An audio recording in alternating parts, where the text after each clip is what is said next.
زہد ترک دنیا کا نام نہیں بلکہ ترک حب دنیا کا نام ہے۔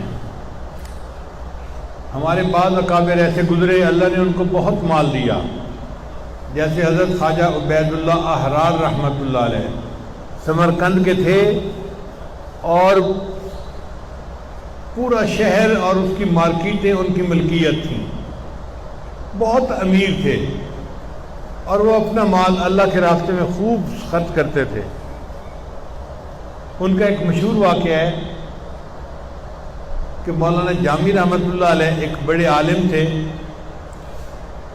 وہ استخارہ کرتے رہے کہ میں کس سے بیعت کروں، کس سے بیعت کروں، تو خواجہ عبید اللہ احرار کا نام آتا تھا، تو وہ چل پڑے کہ میں خواجہ عبید اللہ احرار سے جا کر بیعت ہوتا ہوں۔ چنانچہ حضرت خواجہ صاحب ایک جگہ بیٹھے تھے، اب چونکہ اللہ نے ان کو خوب مال دولت دی تھی تو وہ جہاں بیٹھتے تھے نیچے قالین بچھائے جاتے تھے، اور ان کے جو جانور تھے نا، ان کی جو کیلیں تھیں وہ سونے کی بنی ہوئی ہوتی تھیں۔ ہمارے ہاں تو لوہے کی کیلیں گاڑتے ہیں نا جانور باندھنے کے لیے، اور خیمے کی جو میخیں ہوتی ہیں وہ بھی لوہے کی ہوتی ہیں، مگر ان کو اللہ نے اتنا دیا تھا کہ ان کے مریدوں نے ان کی خیموں کی جو کیلیں تھیں وہ سونے کی بنائی تھی کہ زنگ نہ لگے اور خراب نہ ہو۔ اب مولانا جامی رحمۃ اللہ جب گئے تو بڑے حیران کہ یہاں تو بہت ہی عجیب معاملہ ہے، میخیں بھی سونے کی بنی ہوئی ہیں اور نیچے قالین بچھے ہوئے ہیں اور اوپر بیٹھے سب لوگ ذکر اذکار کر رہے ہیں۔ تو انہوں نے یہ ساری جو ہے دنیا کی نعمتیں دیکھ کے ایک شعر پڑھا، نہ مرد است آن کہ دنیا دوست دارد، وہ مرد نہیں ہوتا جو دنیا کو دوست رکھے، وہ ولی نہیں ہو سکتا۔ تو انہوں نے یہ الفاظ پڑھے اور ملے بغیر واپس آ گئے کہ جی اس پیر سے کیا ملنا کہ جس کے پاس اتنی دنیا ہے، اپنا وقت ضائع کرنے والی بات ہے۔ نہ مرد است آن کہ دنیا دوست دارد، وہ ولی نہیں جو دنیا کو دوست رکھے، یہ کہہ کر واپس آ گئے۔ اب واپس راستے میں تھکے ہوئے تھے تو ایک مسجد میں وہ لیٹ گئے آرام کرنے کے لیے۔ جب لیٹ گئے تو انہوں نے خواب دیکھا کہ قیامت کا دن ہے اور مولانا جامی کھڑے ہیں اور لوگ ان سے اپنے حقوق کا مطالبہ کر رہے ہیں، اور مولانا پھنسے ہوئے ہیں، اور ان کو لگ رہا ہے کہ آج تو مجھے جہنم میں ڈال دیا جائے گا، مطالبہ کرنے والے اتنے لوگ ہیں۔ بہت گھبرائے ہوئے تھے، بہت پریشان تھے۔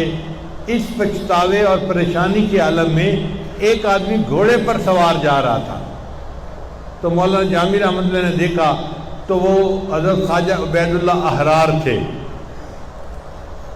قریب آئے تو خواجہ صاحب کھڑے ہو گئے اور پوچھنے لگے لوگوں سے کہ یہ بندے کو کیوں دوسرے پریشان کر رہے ہیں؟ اس نے کہا جی اس نے دوسروں کے حقوق ادا کرنے ہیں اور حق والے اپنے حق کا مطالبہ کر رہے ہیں، اس لیے یہ پریشان ہے۔ تو خواجہ عبید اللہ رحمۃ اللہ نے کہا کہ اچھا ہمارے جو اعمال نامے میں نیکیاں لکھی ہیں نا، اس میں سے اس کا حق ادا کر دو، اور ان کے جو بندے ہیں ان کو حق دے دو تاکہ وہ مطالبہ چھوڑ دیں۔ چنانچہ ان کے جو بندے تھے انہوں نے کہا کہ جی خواجہ صاحب کے نام اعمال میں بہت نیکیاں ہیں، جتنی نیکیاں لوگوں کو چاہیے ہم دے دیتے ہیں، مگر اس بندے کو تم کچھ نہ کہو۔ اب یہ خواب کی بات تھی، جب لوگوں کو ان کے حق مل گیا تو لوگ چلے گئے، اور مولانا جامی جو تھے وہ ان لوگوں سے بچ گئے۔ اب آنکھ کھل گئی تو مولانا جامی نے سوچا کہ نہیں، یہ واقعی اللہ والے ہیں کہ قیامت کے دن بھی مجھے ان کے تعلق کی وجہ سے نفع ملے گا، تو اس لیے مجھے ان کو ضرور ملنا چاہیے۔ تو مولانا جامی اٹھے اور اٹھ کے پھر وہ واپس حضرت کو ملنے کے لیے آئے۔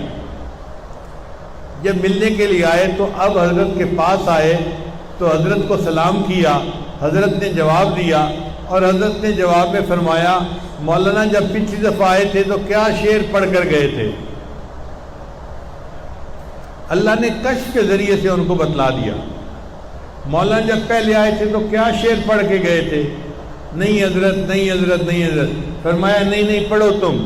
تو مولانا نے پڑھا کہ میں نے دیکھ کے آپ کو یہ کہا تھا، نہ مرد است آن کہ دنیا دوست دارد، تو حضرت نے شعر کو مکمل کیا، اگر دارد برائے دوست دارد، اگر یہ دنیا کسی کے پاس ہو تو اللہ کے لیے ہونی چاہیے، اپنے لیے نہیں ہونی چاہیے۔ تو اللہ والوں کے پاس اگر دنیا کا مال ہوتا ہے تو وہ اس کو صرف اپنی ذات کے لیے استعمال نہیں کرتے، اللہ کے دین کے لیے استعمال کرتے ہیں اور اللہ کے بندوں کے لیے استعمال کرتے ہیں۔ اس لیے ایسا بندہ جس کے دل میں مال کی محبت نہ ہو، اگرچہ وہ کروڑوں پتی ہے پھر بھی وہ زاہد کہلائے گا۔ اور کچھ لوگ ہوتے ہیں جن کے پاس پھوٹی کوڑی نہیں ہوتی مگر وہ دنیا دار کہلاتے ہیں، اس لیے کہ ان کے دل میں دنیا کی محبت ہوتی ہے۔